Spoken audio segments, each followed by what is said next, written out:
Horror in Mike Flanagan's The Haunting of Hill House. I haven't seen everything of Flanagan, but I am a big fan. I've seen, in order of my viewing, Dr. Sleep, Haunting of Bly Manor, Haunting of Hill House, Hush, Midnight Mass, and now Midnight Club.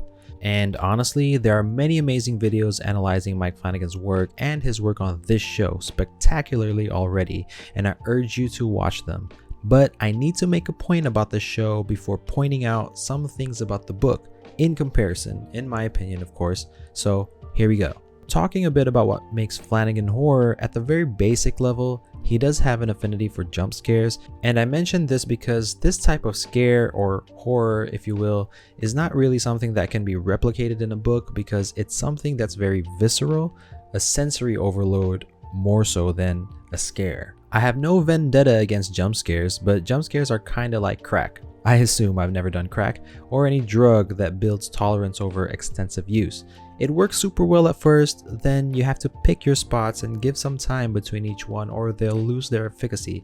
If you depend on it too much, you or the filmmaker can get addicted to it, like a crutch. Don't get me wrong, Flanagan is not one of those directors. He utilizes them sparingly, just enough to keep you on your toes. Almost every single jump scare of his gets me jumping off of my seat.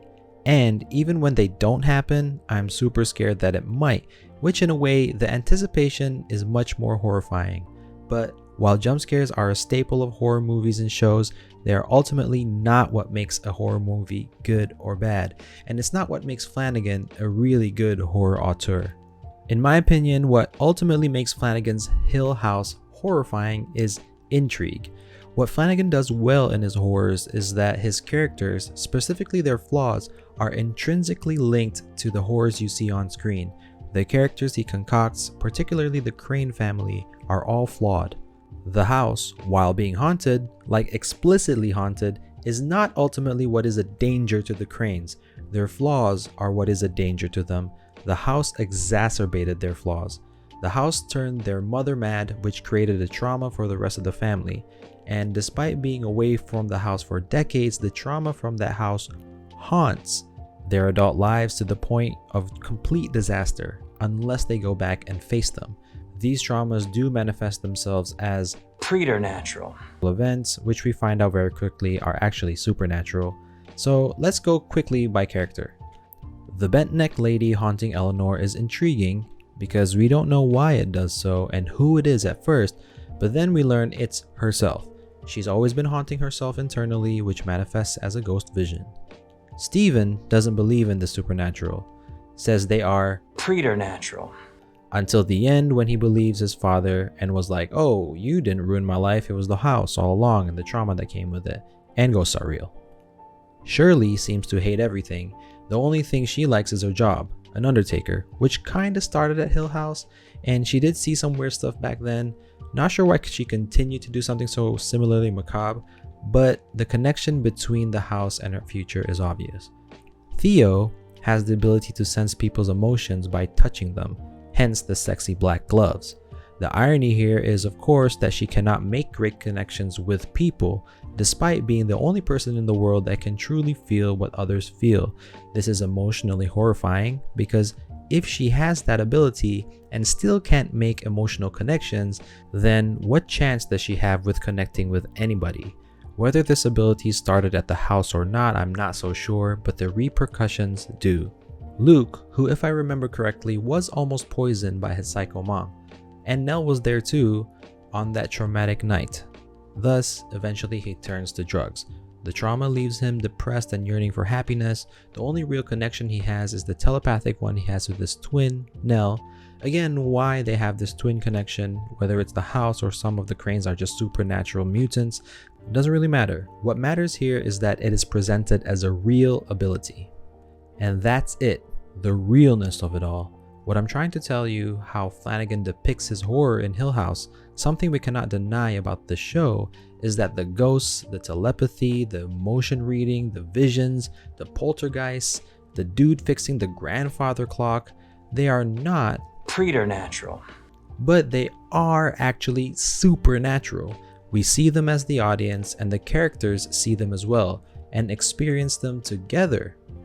The Dudleys literally kept working there to keep seeing their dead daughter. The horrors of Flanagan's Hill House are explicit. The ghosts are real, and this is because the trauma is real, the flaws of the characters are real, and they are all explained. Every ghost has a backstory.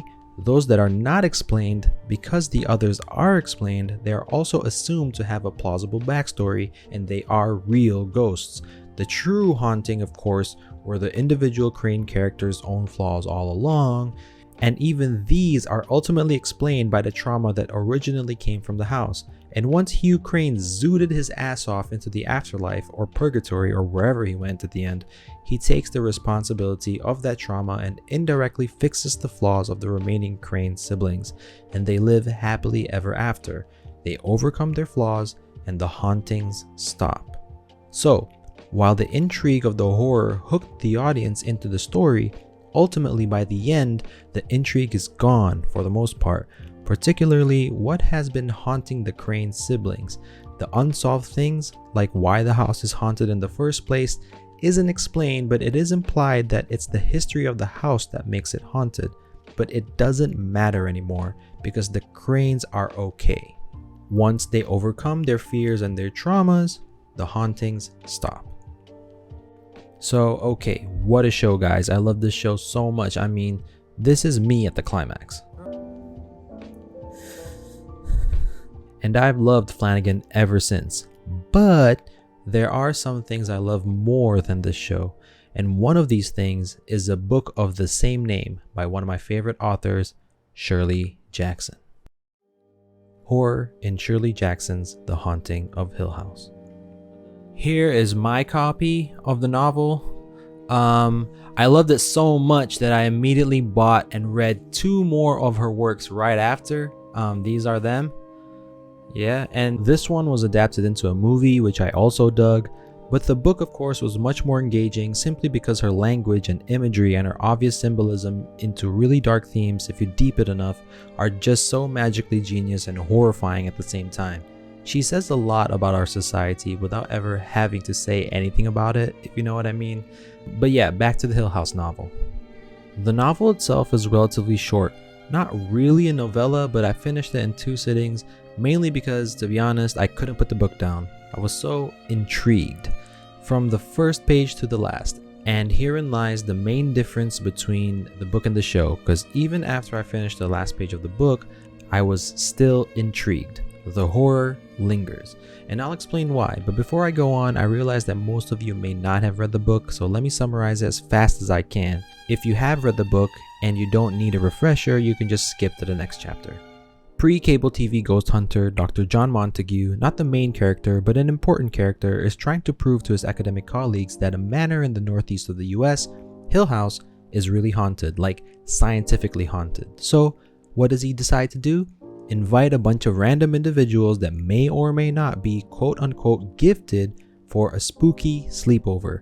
Basically, they're his lab rats / ghost hunting tools, but only 2 people, both women, end up responding. Eleanor, the protagonist of the story, though I hesitate to call her that because, well, there's nothing really pro about her. She goes to Hill House against the wishes of her family. She had been taking care of her sick and now dead mom for most of her adult life, imprisoned at home and in a sense never grew up. They describe her in the book as a 32-year-old that still looks and by extension acts like a 14-year-old. But then she makes the first real decision she's ever made for herself as an adult, which was Grand Theft Auto. That's right, she steals her sister's car and drives it over 100 miles all the way to Hill House following the directions given to her by Dr. Montague in a letter. At first, Eleanor has a horrid feeling about the house, bad vibes basically, but this was the first chance she's really had being on her own, so she decides, screw it, let's have an adventure. She then meets Theodora, no sexy gloves in this one, or maybe, but Theodora is super energetic, beautiful, bohemian, may or may not be a lesbian, and basically the exact opposite of Eleanor. Naturally, they bond and become instant friends, at least at first. Eleanor is fixated by Theodora, and she may be the first person that has allowed her to come out of her shell a little bit. Before I move on, I should say something about Eleanor and Theodora. They were invited, remember, because they may have special gifts. When Eleanor was 12 years old, it started to rain stones over her family home for 3 days straight. Her mother tried to explain that this was the doing of some doggone rascal neighbors, but rumors spread that there was actually a poltergeist in the house. Dr. Montague believes that Eleanor is actually the one bearing telekinetic powers who caused the rock storm. On the other hand, Theodora is special because apparently she's psychic. She is known for being able to guess 19 out of 20 cards correctly held out of sight and out of hearing. They are, in a sense, the catalysts or even the tools of perception for Dr. Montague to use to identify any paranormal activity at the house. Let's just say they didn't have all those fancy gadgets that modern paranormal hunters have. Luke Sanderson, the fourth main character of the book, is not a participant, but he will eventually inherit the house from his aunt, so he's sort of here by circumstance. He's also a bit narcissistic, super frat bro vibes type of guy. Like if he existed today, he'd be in finance or something, probably involved in some sort of financial fraud scheme. Dr. Montague explains the backstory of the house. Basically a bunch of hauntings and unexplained deaths, which I'd love to talk about, but I need to keep this video as short as possible. It's already too long. And he explains that the house is purposefully built like a labyrinth. It's purposefully disorienting, and the walls and the floors and the edges are misplaced and misaligned. Basically, as soon as you walk in, it's so frustrating you'll get a migraine. The four of them stay at the house for a few nights and experience preternatural things like pounding, rattling, weird phantom laughing, cold spots, a seemingly phantom dog going nuts running around, typical haunted house stuff. There are some visions in the woods, but I'll explain more of that later. But then, things take a mysterious turn when one of the haunting events is targeted specifically at Eleanor. The words, "Help Eleanor, come home," pop up written on the walls more than once. Eventually, it is even written in blood or paint. It's left ambiguous. The others start to suspect Eleanor to be writing the words herself for attention, which she vehemently denies. Why would the house single her out? Also, as the rift between Eleanor and Theodora grows, all of Theodora's clothes are somehow smeared with blood or red paint, ambiguous again, which makes her hysterical. Eleanor feels a bit amused and relieved by this, a sort of payback for them thinking she was the only one doing this for attention. One of the nights, basically all four of them experience a crazy intense wild ride of poltergeist activity, so loud and strong that the house seems to be on the verge of collapse. Eleanor experiences these things not only physically but also emotionally, as if the house and her have a sort of psychic connection. This poltergeist activity doesn't stop until Eleanor subconsciously surrenders herself to the house. After this happens, the next morning, Eleanor seems to have gained the ability to perceive everything the house perceives, but she doesn't really tell anybody. Eleanor also begins to suspect Theodora and Luke talking smack about her behind her back, to the point where even for me, when I was reading it, it seemed like she knew this through the house, as if the house itself was spying on them for Eleanor and communicating the information back to her telepathically.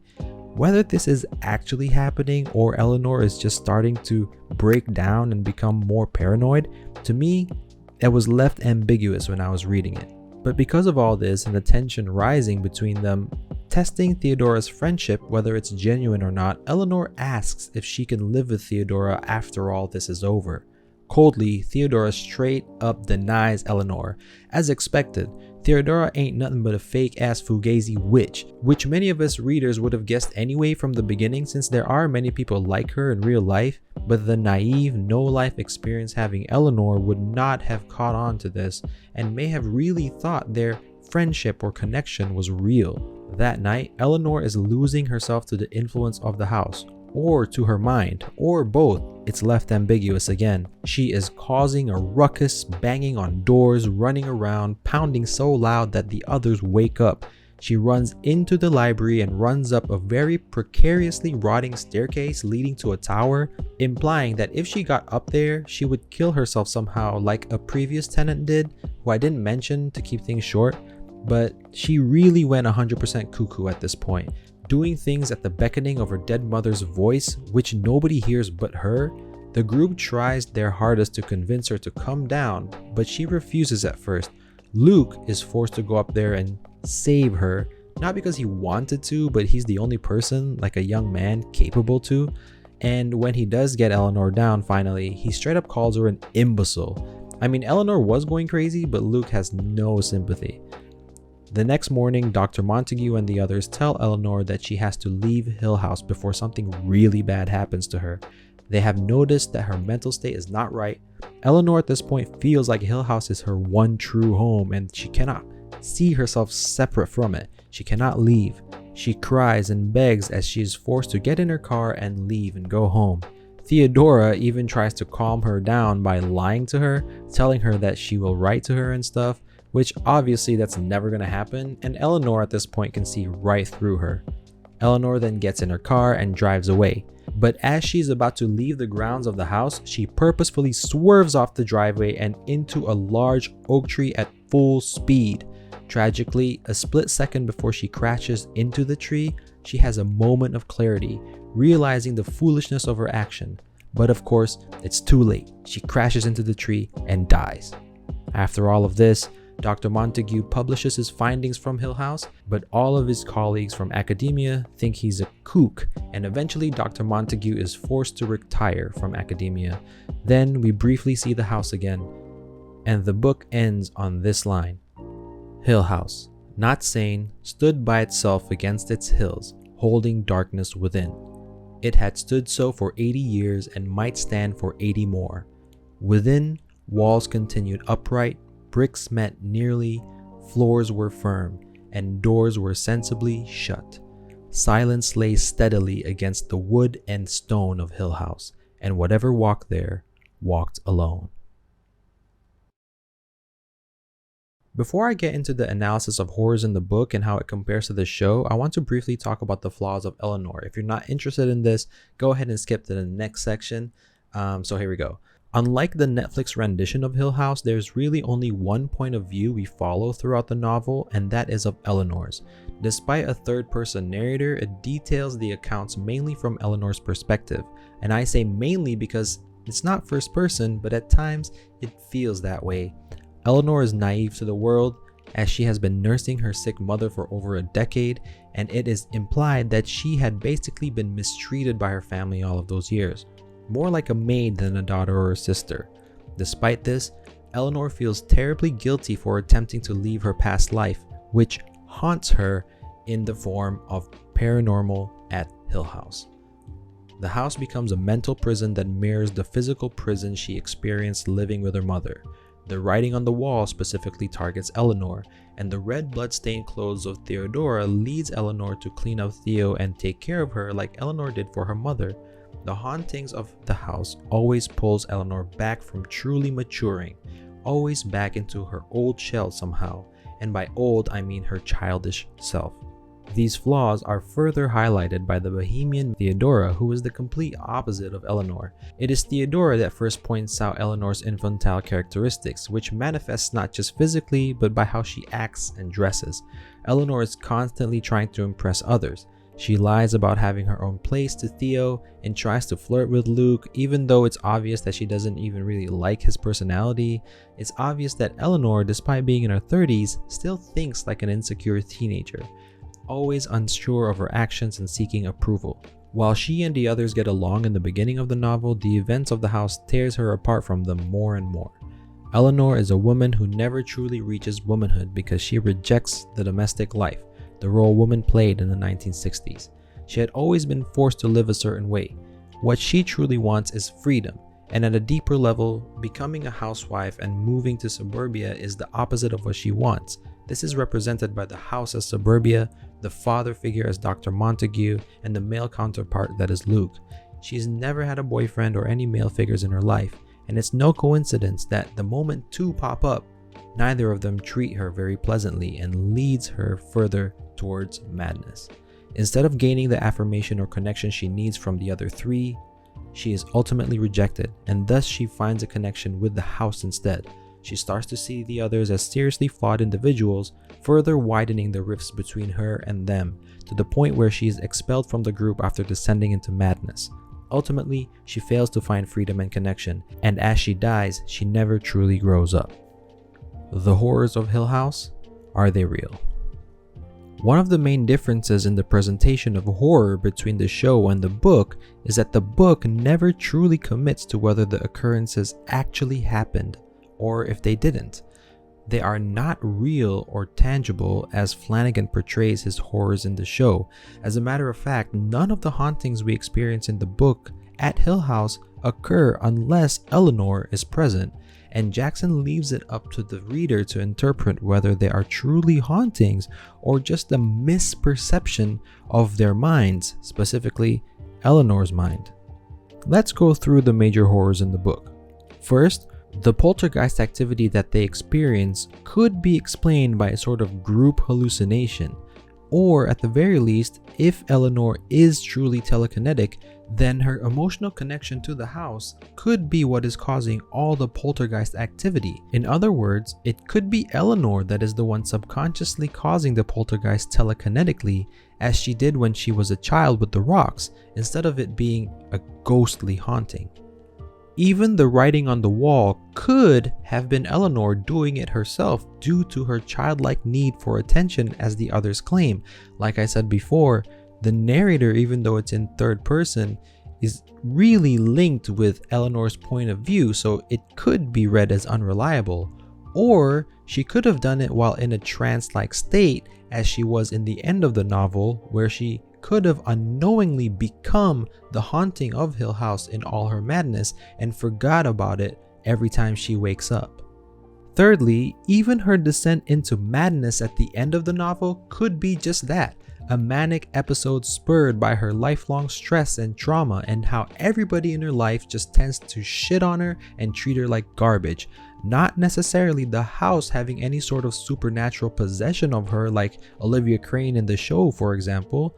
Instead, hearing her dead mom's voice could be the house trying to influence her, or they can just as easily be simply the hallucinations in her own mind because nobody else hears that voice. Even the story of the rocks raining on Eleanor's house for 3 days are left ambiguous, as it may have just been an exaggerated rumor like her mom said. And in Theodora's backstory, she guessed 19 out of 20 cards out of sight, but not 20 out of 20, which does leave some room for speculation. Finally, the phantom dogs running around the house in the beginning of the novel could have just been that, dogs. Yes, it's true, all of these things could have been interpreted as actually being supernatural like in Flanagan's version, or all of those things could have just been preternatural, just like Dr. Montague says in the beginning of the novel. While Flanagan shows the horrors explicitly, Jackson leaves it ambiguous. So, this is ultimately what makes the horror from the novel different from the horror of the show. The ambiguity of the novel is in direct contrast with the explicit hauntings in the show. Flanagan commits to saying, look, these hauntings were real hauntings, and this led to familial trauma. The novel does not. It leaves it all ambiguous. The descent into madness of Eleanor could be just that, a descent into madness of an infantile woman who may have some telekinetic powers or not, and the house's influence may or may not have been there. It could have been all in her mind. And a deeper reading of the house, especially for Eleanor, of course, is that the house is a sort of mirror of Eleanor's mental state. Its crookedness, its flaws, its labyrinthine characteristics, its coldness, they are supposed to show sort of the mind that is on the verge of mental breakdown or a manic episode. If not, then at least it gives that impression that it can turn someone to that, or at least that whoever built that house was not all there. Reading this novel, it does give a lot of The Shining vibes, specifically Kubrick's version of The Shining, where there is an unexplained sort of aura of the place that's influencing the people, in this case specifically Eleanor, and in The Shining, of course, it's Jack. If you want me to do a video on The Shining book versus movie, let me know, by the way, I can. So yeah, that's been my quick take on the differences of the novel and the show called The Haunting of Hill House. What did you think of the Netflix series? Have you read the book? What did you think of the book? Do you think my sort of reading of it makes sense? What did I miss? What did I get wrong? Let me know in the comments. Don't forget to like and subscribe. And if you have any other stories you would like to see me talk about from page to screen, let me know and maybe we'll explore together. So yeah, until next time, take it easy. So actually I lied. If you're still here, good on you. I did say during my summary that I was gonna talk about the haunting in the woods, and this was actually a part of the original video or the beginning, but I left it for the end because the video is already sort of too long. But I do, if you're still here and if you're interested, want to talk about the supernatural event that happened in the woods in the book, and it's an interesting one because it goes against my argument a little bit, but not really. It depends how you read it, and of course it's really left ambiguous, but it has the strongest case of a real supernatural thing happening in the book. So let's get right to it. All that being said, the video, there is actually one incident in the novel that does read as supernatural, but it doesn't actually happen in the house, but actually at the woods near the house. Sometime in the middle of the novel, Eleanor and Theodora are in the woods, and suddenly they have a sort of psychedelic experience of everything being highly saturated, a technicolor scene of a picnic in bright sunlight while hearing the sounds of children's laughter. But this is then cut short by Theodora yelling at Eleanor not to look back at something that is chasing them, so they run back to safety. That something could easily be a sort of a dangerous wild animal or an apparition. Again, this is left ambiguous to the readers. However, the visions in the woods may have been the only non-explainable paranormal experience that is detailed in the book. But in true Jackson fashion, it is never explained or brought up again. My interpretation is that for me, what we do have to remember is that Theodora may be a psychic and thus have a sort of clairvoyance, and it could be read as an extension of her abilities combined with Eleanor's connection to the haunted grounds itself, all manifesting it as a sort of shared vision. Of course, there's a deeper reading into that scene about what that could symbolize. Of course, the woman being sort of afraid, being chased away from this idyllic scene of a family picnic in the woods, but that's more of an academic analysis. I was really just talking about whether this horror could be explained or not. If you have read the book and you think you can explain that in a non-supernatural way, do comment below. And yeah, so that's sort of my little epilogue about the vision in the woods scene, and hope you enjoyed the video. I know it's a little longer than I thought. Next time I'll try to shorten my videos even more. So yeah, until next time.